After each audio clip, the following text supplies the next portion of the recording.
Hare Krishna, good morning.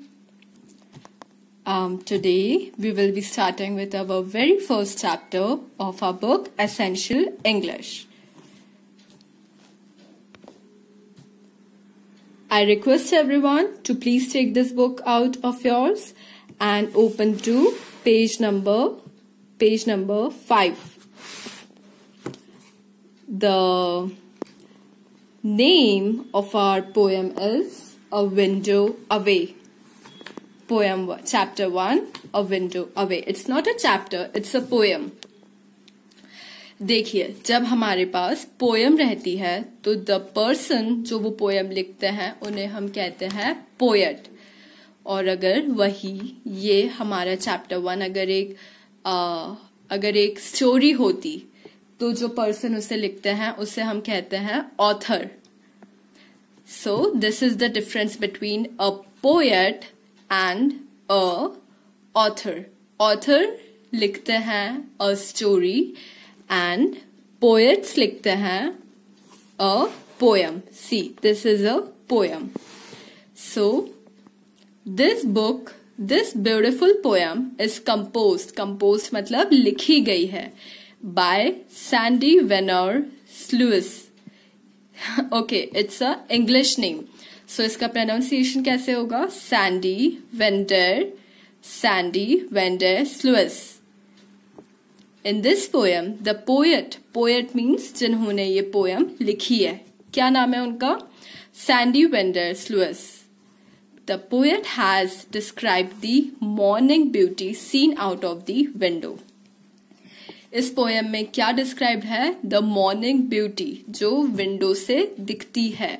हमारी poem का क्या नाम है? अ विंडो अवे. मतलब हम एक विंडो के पास या उसके दूर जो विंडो से जो ब्यूटी दिखती है, that is given in our poem. Okay, I will be reading one paragraph at a time and then I will be explaining it to you. I look out of my window, what do I see? A cardinal, a blue jay and a cicada. They sit on my feeder or in my tree. They are fun to watch and company.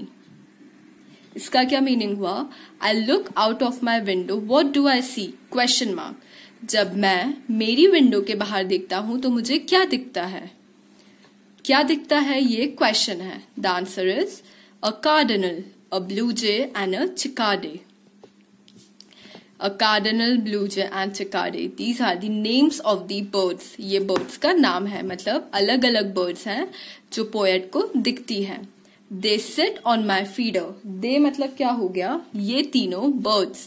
ये जो birds हैं वो बैठती है उनके feeder पर. Feeder मतलब एक ऐसा pot जो पेड़ में रहता है या तो फिर जो लोग पेड़ में लगाते हैं जिसमें वो पानी या खाना, they fill it up with food and water for birds, तो उसे हम बोलते हैं फीडर.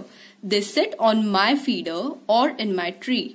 मतलब पोएट ने जो फीडर उस पेड़ में लगा रखा है वो बर्ड्स उधर बैठती है या तो फिर पेड़ में और कई और दूसरी जगह पर.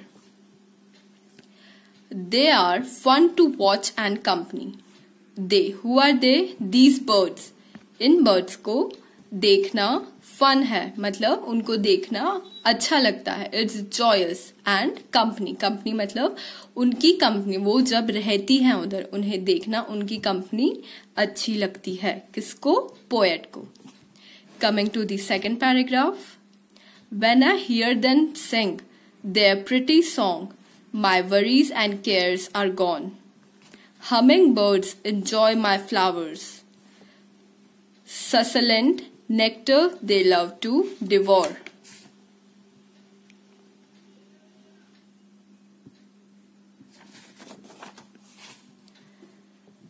When I hear them sing their pretty song. जब पोएट उन्हें बर्ड्स को गाते हुए सुनते हैं, their pretty song, जब बर्ड्स गाती हैं और जब पोएट उन्हें सुनते हैं तो पोएट को क्या होता है? पोएट की वरीज और जो चिंता रहती है वो चली जाती है. Means the poet feels happy and joyful. The worries and cares are gone. Gone मतलब चली जाती है. कैसे? जब वो उन बर्ड्स को गाते हुए सुनते हैं। Humming birds enjoy my flowers. Humming birds मतलब जब हमिंग मतलब क्या होता है? ऐसी जो आवाज होती है उससे हम बोलते हैं humming. Humming birds enjoy my flowers मतलब जो पोएट है हमारे, उनके घर में एक गार्डन है। जब बर्ड्स उधर हम करती है और वो फ्लावर टू फ्लावर दे गो। तो पोएट को ऐसा लगता है that birds enjoy his flowers. Succulent nectar they love to devour. Devour मतलब जल्दी से खा जाना, मतलब किसी चीज को जल्दी से खा जाना, उससे बोलते हैं devour. Succulent nectar.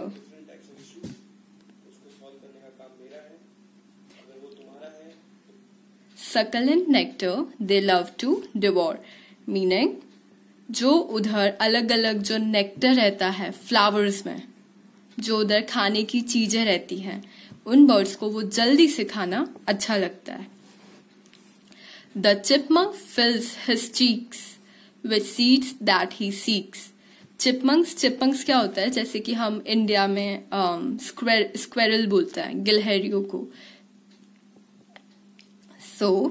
स्क्वेरल्स को ही अमेरिका बाहर दूसरे कंट्रीज में चिपमंक बोलते हैं। The chipmunk, see, a squirrel. It's called also a chipmunk. The chipmunk fills his cheeks. Chipmunks अपने cheeks मतलब अपने पूरे मुंह में भर लेता है क्या? With seeds that he seeks. जो उससे seeds मतलब जो उसे seeds मिलते हैं वो बहुत सारे seeds अपने मुंह में भर लेता है। He scurries away back to his den, then come back for seeds again. What's the meaning of this? He scurries away back to his den. Den मतलब squirrel का घर।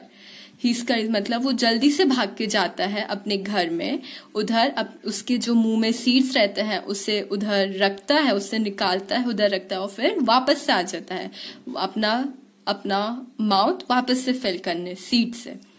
Rabbits run, hop and play on the wonderful sunny day.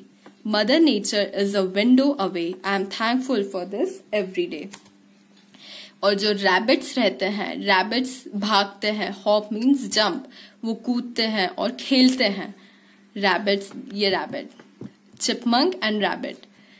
Rabbits run भागते हैं, कूदते हैं, खेलते हैं एक सुंदर से सनी डे पर, on a wonderful sunny day.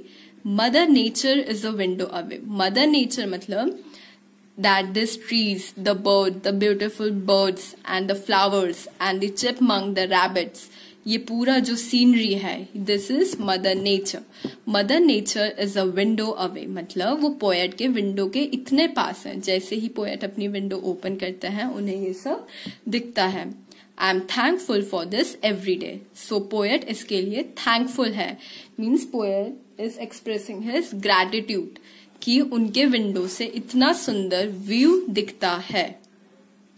Okay, now coming to the word meanings given in our book.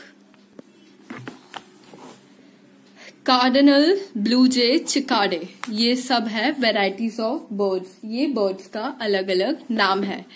Feeder जैसे मैंने आपको बताया दैट मतलब एक बोल मानिए आपकी, एक जो बोल होता है जो पेड़ में रखा रहता है जिसमें people can fill a water और फूड फॉर बर्ड्स, उससे हम बोलते हैं फीडर।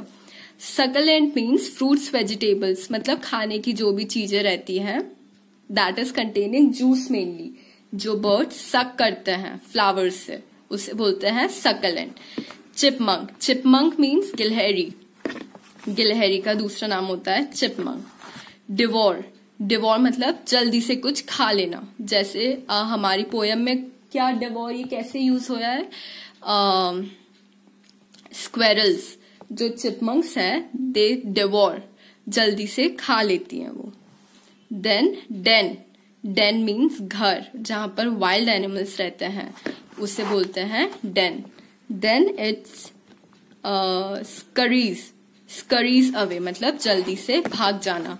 क्या करता है, ये कब यूज हुआ था, जब चिपमंक जल्दी से अपने सीड्स मुंह में लेता है और भागता है अपने घर, to his den. Okay, coming to the question, multiple choice questions. Number A, I see a cardinal, a blue jay and a, ये सारे बर्ड्स के नाम हैं। ये हमारी पोएम में फर्स्ट पैराग्राफ में देख कर रखा है कि पोएट को क्या दिखता है, a cardinal, a blue jay and a chickadee. So हमारा ऑप्शन क्या होगा, पैरट नो, क्रेन नो, ये दोनों भी बर्ड्स के नाम हैं। Third option is chickadee, chickadee yes, so this is the right answer.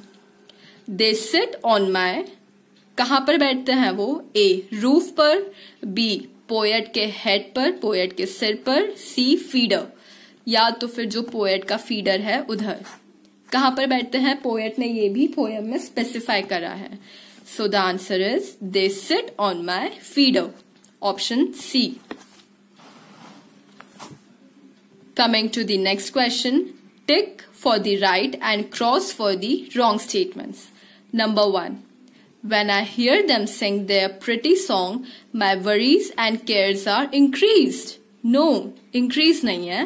Poet ने ऐसा कहा है कि जब वो उनको सुनते हैं गाते हुए, उनकी वरीज और जो केयर्स है वो चली जाती है, मतलब खत्म हो जाती हैं। So you will cross this statement, ये स्टेटमेंट गलत है। Question 2, mother nature is a window away, is it true? The answer is yes. Poet जैसे ही अपनी विंडो को ओपन करते हैं, उन्हें मदर नेचर का पूरा व्यू दिखता है। So is it correct answer? Yes. So आप इधर टिक करेंगे। Number 3, the chipmunk fills his cheeks with seeds that he seeks. हमने ये पढ़ा था हमारे थर्ड पैराग्राफ में कि चिपमंक को जैसे ही सीड्स दिखते हैं, वो अपना मुंह पूरा उनसे भर लेता है और फिर अपने घर जाकर उन्हें रख देता है। So is this statement correct? Yes. So आप सब इधर टिक करेंगे। Point number 4, rabbits neither run nor hop and play. Rabbits ना ही भागते हैं, ना ही कूदते हैं और ना ही खेलते हैं। Is this statement correct? No. Then what is the correct statement? कि जो रैबिट्स रहते हैं वो भागते भी हैं, कूदते भी हैं और खेलते भी हैं। Okay, this is the correct statement. So ये स्टेटमेंट गलत है, तो इसके सामने आप क्या करेंगे, you will put a cross. Okay, coming to the okay, we will solve this question and answers in our next class. इस क्लास में आप अब क्या करेंगे, आप वापस से पोएम रीड करेंगे, आप ये वर्ड मीनिंग्स जो है इनको गो थ्रू करेंगे। आंसर्स और क्वेश्चन 1 और क्वेश्चन 2 हमने डिस्कस करा, आप इसे वापस से पढ़ेंगे and try answering it by yourself. And in the next class we will be discussing these question and answers. Okay, okay, thank you everyone. Hare Krishna.